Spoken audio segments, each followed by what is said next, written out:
Okay, yeah, so I'm gonna do my everyday makeup routine, and Michael is gonna ask me the questions that you guys submitted to my story, and let's get started. Always start with lip balm.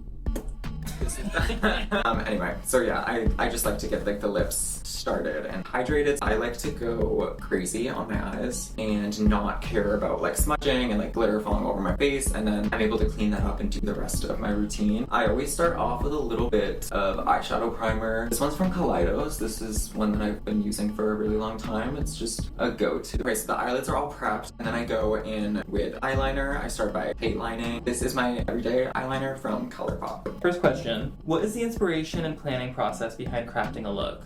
Honestly, it's different for literally every single look. It really depends what I'm doing. I get inspiration from literally everywhere. Nature is honestly a really big inspiration. I find that like color combos and stuff, I always like see something in nature and I'm like, oh my god, like that orange works so well with that blue, or just something like that. I find the best color combos are organic things I see when I'm walking outside. Sometimes it comes from like a random person I saw on the street. I'm just like, oh my god, like the way she does her brows are like so cool, or like her eyeliner. After I tightline, I always literally just smudge out like crazy. This is what I mean with I always start out with the eyes first, just so I can like literally go crazy with them. But yeah, we're gonna build it up in layers. I get a lot of inspiration from like other makeup artists. Like a recent campaign they did will really spark something. One of my favorite makeup artists, Alexandra French, it was like a recent MAC campaign that she did, and like I saw that, need to do that right now. Realize I need to put my special headband on.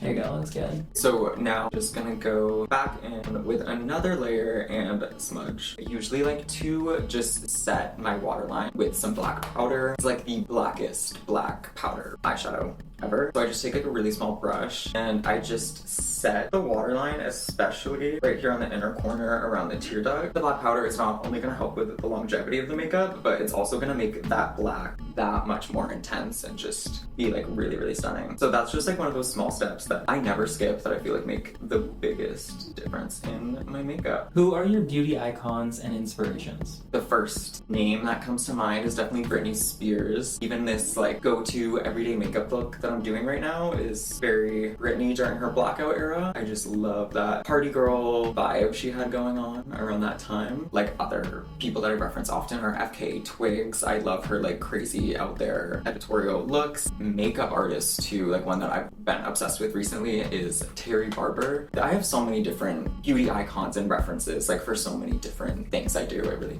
depends on the day. In this same palette, it has the most stunning like gunmetal silvery glitter shade. Pick some of this up on my finger and just tap that out like right along the lash line. It's gonna like give us that blackout fantasy. What's your favorite beauty trend you're currently seeing? I feel like whenever there's a beauty trend going on, I'm like thinking like how can I be the opposite of that? Underground. The glitter's on. Then I go in with some mascara. This one's from ColourPop. I really like it because it gives me that party girl vibe that I want. It's just like super volumizing and like wet. The way I use it, I try to give myself like a really clumpy, thick, dramatic lash, because like again, that's the story I'm trying to tell. What started your makeup journey? The interest was always there. My actual journey with makeup, like the first time like picking up makeup and using it, like late high school, early college, just learning how to like be more authentically myself and present that way. I've always loved art and beauty, and I feel like makeup is that perfect intersection. I grew up creating art in a lot of different ways, but makeup is just what like really resonated with me and stuck. So yeah, I started doing it on my friends before we would go out and stuff, and then gradually started buying my own products and like doing it in my bedroom at night, just practicing.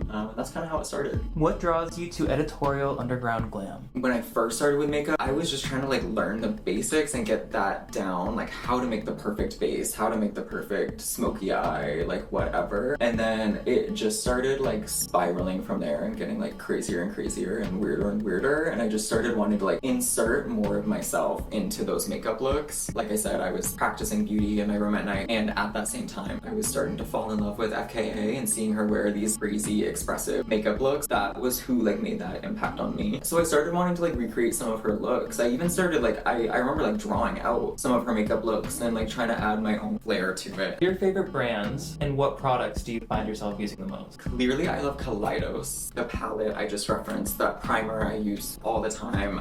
I have another product from them in this lineup. Looking at my go-to products in front of me, Fenty. Usually after I finish my eyes, I just clean it up with micellar water and Q-tips. Take away anything I don't want, if any glitter fell down, and then we can start our base. I'm just gonna go in with this Say Super Glowy Gel, rehydrate the skin, and prep it for my base. What's one thing you think everyone could incorporate into their makeup routine? My mind didn't go to like a specific product or anything, but really just not being afraid to do something different. Just do something interesting. I feel like in public, like whenever I just see a little like flick of color or something, I try to like give people props for that, because that's what I want to see more of in the world. Like, show me your favorite color on your eyes or something like that. Add a little glitter, just something, just anything. So after my face is primed, we're going to go in with my favorite contour of all time, Fenty Contour Stick. What was the most challenging aspect about breaking into makeup? I feel like the most challenging part of breaking into makeup for me was just being able to express that to other people, that that's something I really loved and wanted to pursue more seriously. Like, I fucking love makeup and that's what I want to do. It was really hard at the beginning, and makeup's expensive. When I went to go buy like every product I needed at the drugstore, that's still like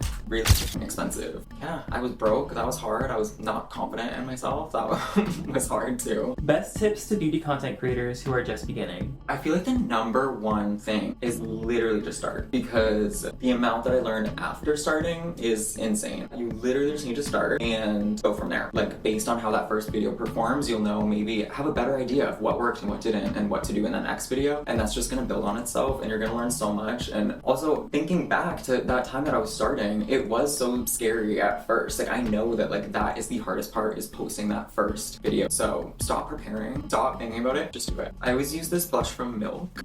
It also smells really good. I'm actually like really curious if anyone else loves the smell of Milk blushes, because every time I use it, I'm like, oh my god, it's so good. But yeah, I really like this shade. I feel like it also adds a lot of like life and luminosity to the skin too. It keeps everything looking really dewy. What movies or TV shows have inspired your glam? Neon Demon was huge. Neon Demon was like, especially like at the time that came out in 2016, when everyone was doing that 2016 makeup. So it came out during that time, and it was all about editorial beauty. I feel like the whole point is like how bad people's obsession with beauty is and everything, and how toxic that can be. But like, that movie just made me fall in love with the looks and the makeup. I don't know, like maybe I missed the message on that. I was just watching like When Harry Meets Sally. Like, I had never seen that movie. Such a like random movie where like I never would have thought that I would find makeup inspiration from that film. And then I randomly loved one of the main character's eye looks. Like, what? That's so cool. And I never would have thought to do a look like that.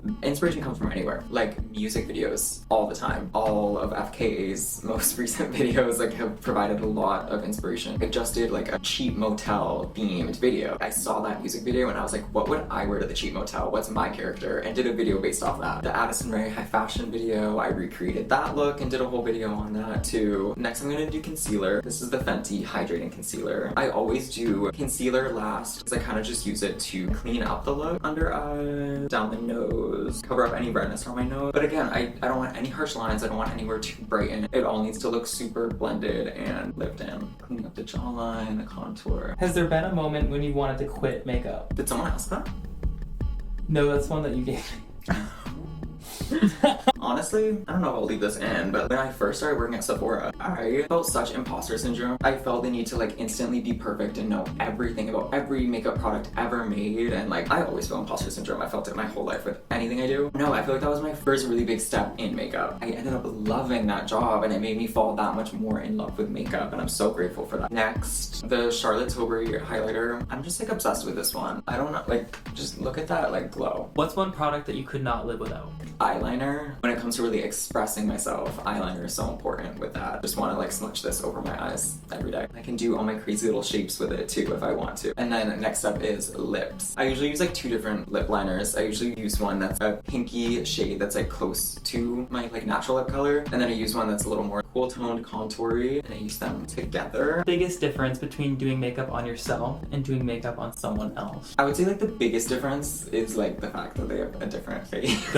using like a completely different set of features is obviously like very different from your own. I'm so intimately familiar with every little pore on my face, and I've had years of practice with accentuating things that I like about my face and things I don't, and it's about really have to like understand their face and also how they view themselves and how they want to look. It's really important to learn them as a person. I'm just kind of filling in my lip with a color that's really close to my natural shade. That's what I do first, just to define it a little bit. I swore off lip liner for years because I thought it was gonna like overly feminize my face, but I've kind of been like more recently really getting into it. The specific method Alexandra French really like taught me kind of blurring that out a little bit. I don't like any harsh lines on my lips. Where's your favorite place to go all glammed up? I would say just like a photo shoot is where I want to be all glammed up. I want it to be documented.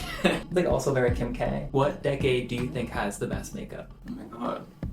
I'm gonna say 60s, just because I think Twiggy's so iconic. I just love the fact that like she popularized that makeup and still to this day is so recognizable as Twiggy makeup. I think that's so cool. So that's something I really admire from the 60s. The 90s I feel like had really cool like grungy glam. I mean, I feel like that's always like a reference. And honestly, though, like the 80s I like kind of didn't like. I don't know. I never really identify with that. I don't. So my answer is like not. My answer is not. Yeah. 80s. Okay, and then we're just gonna set it all. I put like a little bit of powder under the eyes.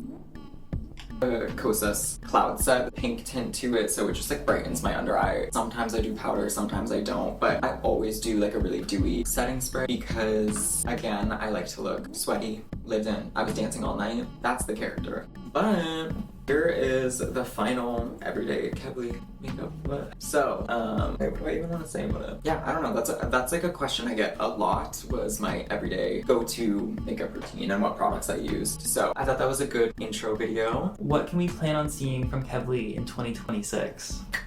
First of all, I feel like I just like look but what we're seeing from Kevly in 2026, maybe he makes his first appearance in a music video, new brands he's working with. There's so much coming. So definitely subscribe. Comment what you want to see next video because I'll definitely incorporate that. I really want to hear, literally, you know what? In the comments, tell me your least favorite thing about this video. I'm really excited about this new style of content for 2026 and so excited to just tell you more about like who I am and my relationship with makeup, my beauty journey, and just connect more. And I'll see you guys next time.